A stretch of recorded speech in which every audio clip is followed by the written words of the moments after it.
si tu te consacres à Dieu, ne t'inquiète pas pour ton adversaire, Dieu s'en occupe. Si tu te consacres à Dieu, si tu te retranches dans la présence de Dieu, si tu te tiens dans la présence de Dieu, si tu te soumets, si tu obéis à Dieu, ne t'inquiète pas pour ton adversaire en te disant « qu'est-ce qu'il va me faire ? Comment je vais le mettre en déroute ?» Ne t'inquiète pas avec ce type de questions parce que Dieu s'en occupe. Dieu veut s'occuper de toi d'abord. Et pour s'occuper de toi, il faut que tu t'occupes de lui. Dieu s'occupe de toi, mais toi, occupe-toi de lui. Et arrête de t'occuper de ton adversaire. Occupe-toi de Dieu.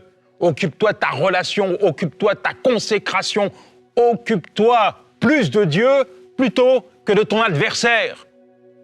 Et quand tu es sur le terrain de Dieu, quand tu es dans l'obéissance, quand tu fais parfaitement ce que Dieu te demande, tu n'as plus à t'inquiéter du reste. Parce que tu sais que Dieu est présent.